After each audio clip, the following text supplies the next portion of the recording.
Hi, everybody. So we are going to go through your essay before you turn it in. So for those of you who are in class 2, I'm doing this because I'm taking Berkeley to the vet, but I'll be there to answer questions, and then you get to come to me for a tutorial for first dibs on questions. And then if you are in my class 4, but you're gone for whatever reason, this is for you as well. So go ahead, get your paper open, and I'm basically just going to make a bullet point list so that you can kind of remind yourself what you need to do. So first things first, make sure you're in MLA formatting. So that size 12 font, Arial or Times New Roman, double space. Definitely make sure you're deleting extra spaces because the double spacing takes care of all of that. And then make sure you have the MLA header. And if you don't remember what information or what order that needs to be in, you need to figure it out. Okay, let's talk about your intro paragraph.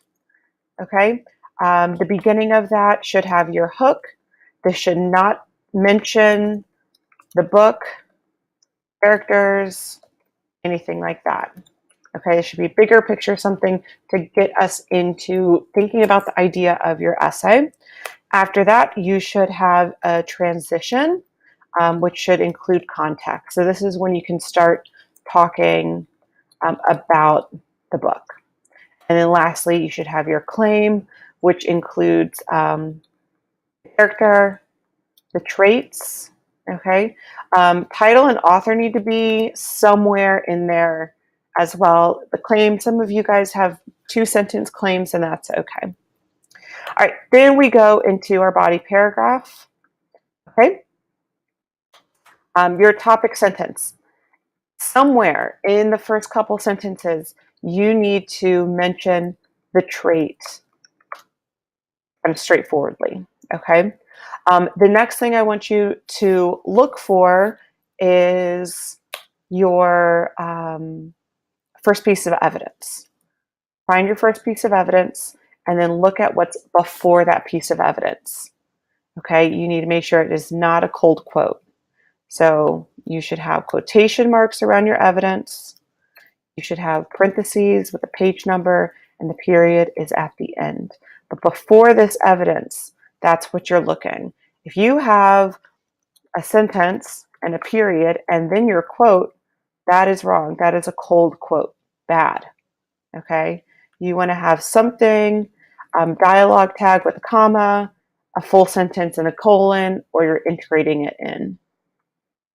Okay, so then think about your topic sentence and then your evidence. Between those two, you need to have some sort of context, telling me what's going on in the story at this point. There should not be a lot of sentences, a sentence, maybe 2. Okay, sentence, maybe 2. Keep it short and simple. And then after the evidence, this is the meat of your paragraph. This is all your analysis. Are you talking about how the trait influences the character and the novel, both parts? Make sure you're not summarizing the evidence, not telling me again what happened, or not telling me what happened after that quote. You are now using this as a launch pad to tell me something off the page, something different, something I hadn't really considered, something new. Okay? So then we are moving into our second body paragraph. And you need to look at how you transitioned from the first trait to the second. Is there a transition there, or are you jumping? Figure out a way to build that bridge, okay? And then you're doing the same thing. Topic sentence, context for piece of evidence, make sure it's all punctuated correctly, and then looking what you have before your quote. Is it a period? If so, that's a cold quote, not allowed. Okay, make sure you're integrating it in.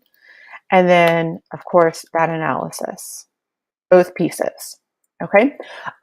If you remember, if you're looking at the length of your quote, the length of your evidence, that my kind of go-to formula is for every one line of evidence, you should have 2 to 3 lines of analysis. So if you have a 4-line quote going on, then the rest of your paragraph is like 8 lines long. So make sure you're, providing the appropriate amount of analysis for the length of your quote. All right, and then I'm just going to copy and paste this because you're doing the same thing for the third trait. Okay? Then your your conclusion paragraph, I'm sorry. You need a recap. Something you're not using the same words, not using the same words as your claim, but you're restating it. And then the bigger picture. So what? Why is this important? Zoom back out, make it a bigger picture thing again, and have that done. Then you need this is your works cited. Okay. And then you just have the one for the things they carried. So your big things that you need to look for. 1, is your claim in there? Okay. 2, are your paragraphs organized by traits? 3, check that evidence. Are you giving me a cold quote or not? And then the biggest thing, what is in your analysis? Are you summarizing or are you using the evidence as a launch pad? Feel free to go back through the examples I gave you of good, excellent analysis and then analysis that needs improvement and see which one you're working with. All right, you guys have got this. I know you do. Remember, you're turning it in on paper, but also through turnitin.com. And let me know if you have questions. I'll see you guys later. Bye. Berkeley says bye too.